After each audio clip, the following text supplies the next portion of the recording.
Assalamualaikum warahmatullahi wabarakatuh. Bismillahirrahmanirrahim. Alhamdulillahi rabbil alamin. Wa bihi nasta'inu ala umurid dunya waddin. Wassalatu wassalamu ala asyrafil anbiya wal mursalin Sayyidina Muhammadin wa ala alihi wa sahbihi ajma'in, amma ba'du. Saudara-saudara kaum muslimin dimanapun Anda berada, akhir-akhir ini ada isu-isu tentang penetapan nasab berdasarkan hasil DNA. Ada yang dengan hasil DNA menetapkan kalau nasabnya itu adalah sayyid. Ada juga dengan alasan DNA orang lain dianggap bukan sayyid atau bukan habib. Nah, sebenarnya seperti ini benar apa enggak di dalam kacamata syariah? Karena saya perhatikan orang-orang yang membicarakan DNA itu tidak memandang hukum aplikasi DNA di dalam konteks ilmu fikih atau syariah Islamiyah. Karenanya pada edisi kali ini kita akan membahas, bolehkah menafikan nasab habib atau mengaku dirinya sebagai sayyid berdasarkan hasil DNA. Ini yang akan kita bicarakan. Nah, ternyata masalah ini telah dibahas dan menjadi keputusan Majelis Al-Majma' Al-Fiqhi Al-Islami, Dewan Kongres Fikih Islam yang pusatnya di Saudi Arabia. Anggotanya terdiri dari para ulama fuqaha, ahli fikih dari berbagai negara Islam di dunia. Nah, ini yang akan kita bicarakan. Ini ada pembahasan tentang DNA, al-basmah al-wirathiyah wa majalatul istifadati minha. Alhamdulillahi wahdah wassalatu wassalam ala man la nabiyya ba'dah, amma ba'du. Saya untuk muqaddimahnya saya sampaikan edisi terjemahannya saja. DNA dan beberapa bidang pemanfaatannya atau kegunaannya. Alhamdulillahi wahdah wassalatu wassalamu ala man la nabiyya ba'dah, amma ba'du.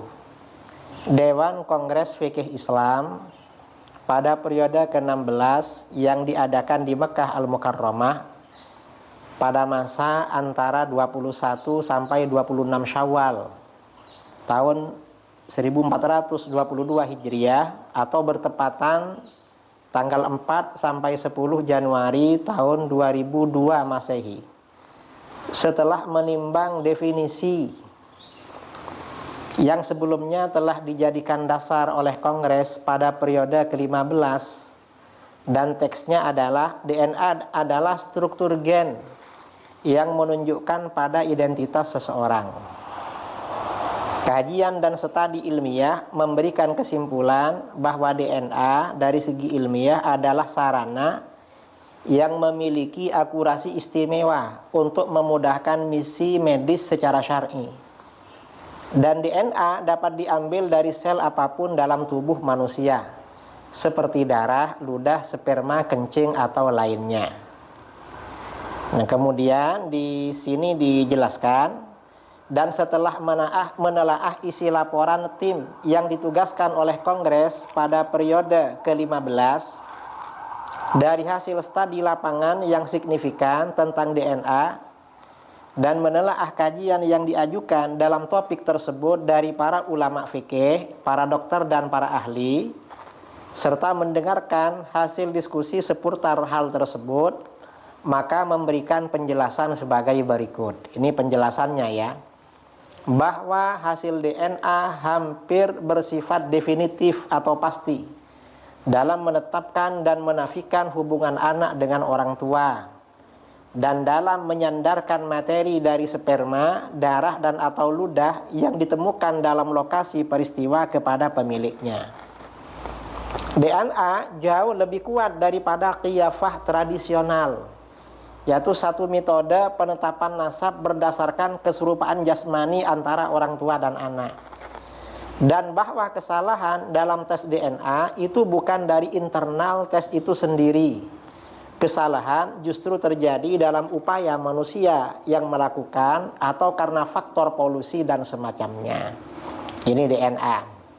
Nah, kemudian wa nahwi dzalik wa bina'an 'ala ma sabaqa qarrara ma ya'ti. Awalan la mani'a syar'an minal i'timad 'alal basmah al-wirathiyah fit tahqiq al-jana'i wa i'tibariha wasilata itsbatin fil jara'im allati laisa fiha haddun syar'i wala qisas li khabari idra'ul hudud bisyubuhat wa dzalik yuhaqqiqul adalah wal amna lil mujtama' wa yuaddi ila nailil mujrim iqabahu wa tabri'atil muttaham wa hadza maqsadun muhim min maqasidis syariah. Dan berdasarkan demikian itu, maka Kongres Fikih Islam memutuskan berikut ini. Pertama, tidak ada larangan secara syar'i berpegangan dengan DNA dalam penyelidikan kejahatan dan menilainya sebagai sarana penetapan dalam kejahatan yang tidak mengandung hukum had secara syar'i. Jadi yang tidak mengandung hukum had seperti had zina, had pembunuhan atau apa. Dan hukum kisos ya, hukum had dan hukum kisos. Jadi selama kejahatan itu gak ada hubungannya dengan hukum had secara syar'i atau kisos, maka DNA digunakan. Kalau berkaitan dengan ini maka gak digunakan. Mengapa? Karena berdasarkan hadis, cegahlah hukum had dengan syubhat. Demikian itu, penggunaan DNA dalam hal tersebut dapat merealisasikan keadilan dan keamanan sosial dan membawa penjahat mendapatkan sanksinya serta membebaskan orang yang tertuduh. Ini adalah salah satu tujuan penting syariat Islam. Ini yang pertama. Kemudian yang kedua, tsaniyan, anna isti'mal al-basmah al-wirathiyah fi majalin nasab la budda ay yuhata bi muntahal hadzar wal hita as-sirriyah.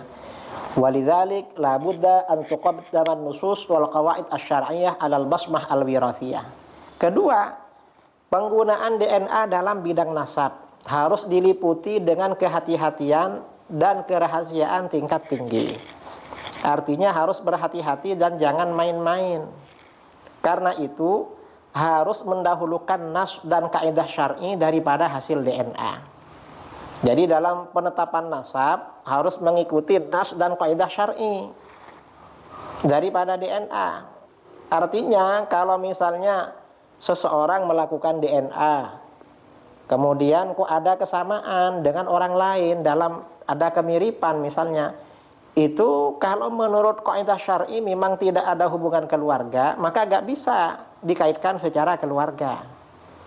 Ini tes DNA.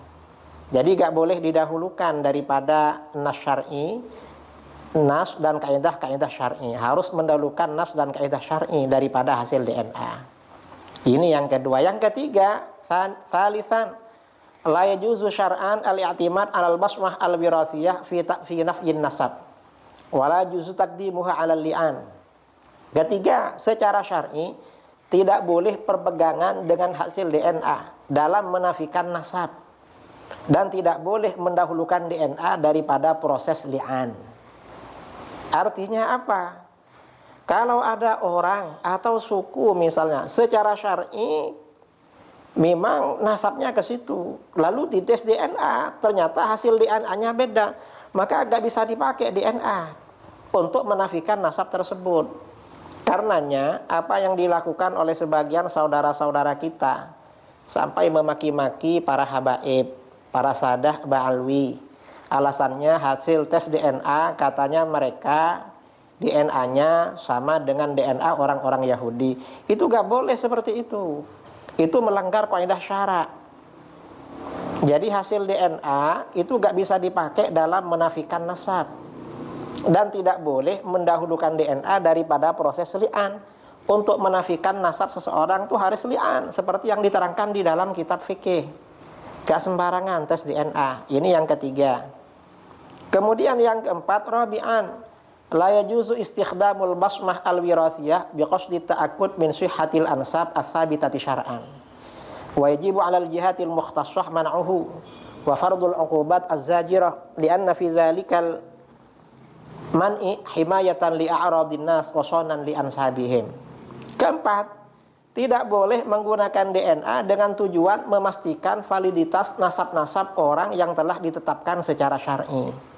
Jadi untuk orang-orang yang nasabnya sudah dibenarkan secara syar'i, itu gak boleh diuji kepastiannya dengan DNA. Gak boleh secara fikih, melanggar syariat. Pihak-pihak terkait, yaitu petugas keamanan negara syar'i, harus mencegahnya dan menetapkan sanksi preventif terhadap tindakan seperti itu. Mengapa? Karena dalam larangan itu akan melindungi harga diri manusia dan menjaga nasab mereka. Jadi nasab itu urusan syara, DNA itu belakangan. Kemudian khamisan, yajuzul i'timad alal basmah al-wirathiyah fi majal isbatin nasab fil halatil atiyah. Awalan halatut tanazu ala majhulin nasab bi mukhtalafi suwari tanazu allati dzakaraha al-fuqaha. Sawaun akana tanazu ala majhulin nasab bisa babintifa'il adillah aw tasawiha. Amkana bisa babil ishtirak fi wad'i syubhah wa nahwihi.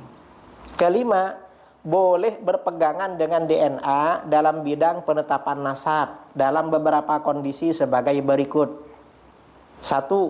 Kondisi pertentangan tentang seseorang yang tidak diketahui nasabnya dengan berbagai macam pertentangan yang disebutkan oleh para fuqaha. Baik pertentangan tentang orang yang tidak diketahui nasabnya itu sebab tidak adanya bukti-bukti atau kesamaan bukti, dan atau sebab keterlibatan dalam wati' syubhat dan sesamanya. Jadi ini yang dibolehkan ya, yang dibolehkan yang barusan ini. Kemudian sanian halatul ishtibah fil mawalid fil mustashfayat wa marakiz ri'ayatil atfal wa nahwiha wa kadzal ishtibah fi atfalil anabid. 2. Kondisi keserupaan, kemiripan pada bayi-bayi yang dilahirkan di rumah sakit dan pusat perawatan atau perlindungan anak-anak bayi dan semacamnya. Demikian pula keserupaan dalam bayi tabung. Misalnya di rumah sakit kelahiran bareng-bareng beberapa bayi, lalu lupa yang anaknya si A yang mana, anaknya si B yang mana, maka ini boleh dilakukan tes DNA yang seperti ini dan semacamnya. Ini yang dibolehkan oleh para ulama. Kemudian yang ketiga, salisan halatu diya'il atfal wa ikhtilatihim bisa babil hawadis awil waris awil huruf wa ta'azzuri ma'rifati ahlihim aw wujudi susasin lam yumkin ta'aruf ala huwiyatiha aw biqasdi tahakkuk min huwiyati asral huruf wal mafqudin. Ketiga, tes DNA digunakan untuk mengatasi kondisi anak-anak terlantar dan bercampur baur yang disebabkan bencana alam atau ahli waris atau peperangan dan sulit mengetahui keluarga mereka. Maka ini pakai DNA. Atau adanya mayat yang tidak bisa diketahui identitasnya, atau dengan tujuan memastikan identitas tawanan perang dan orang hilang. Nah, yang seperti ini dalam kondisi darurat tes DNA itu boleh digunakan. Adapun dalam hal-hal di mana syarak telah menetapkan kaidah-kaidahnya secara syar'i, DNA tidak bisa digunakan. Seperti DNA untuk untuk menafikan nasabnya orang, lalu nasabnya orang dibilang Yahudi, itu gak boleh. Atau misalnya untuk menyambungkan nasab dirinya dengan nasab lain agar bisa misalnya mengaku Sayyid atau mengaku Habib, itu gak boleh kalau memang tidak ada metode syar'i di dalam penetapan nasab dirinya, yaitu penetapan nasab yang sudah berlaku ya di kalangan umat Islam, diakui di dalam syarak. Nah, ini saudara-saudara masalah keputusan tentang DNA, keputusan para ulama, dan ini ya keputusan ini diakui oleh para ulama, diterangkan di dalam kitab Al-Fiqhul Islami wa Adillatuhu karangan almarhum Syekh Wahbah Az-Zuhaili Asy-Syafi'i, di mana anak-anak pondok ya kiai-kiai rata-rata punya kitab ini, ada di sini. Dan ini juga menjadi i'timad ya, pegangan para mufti di Timur Tengah, misalnya mufti Mesir. Mufti Mesir ya, seperti di dalam Fatwa Daril Ifta Al-Misriyah yang dihimpun oleh Al-Ustadz Dr. Syauqi Alam, mufti yang sekarang.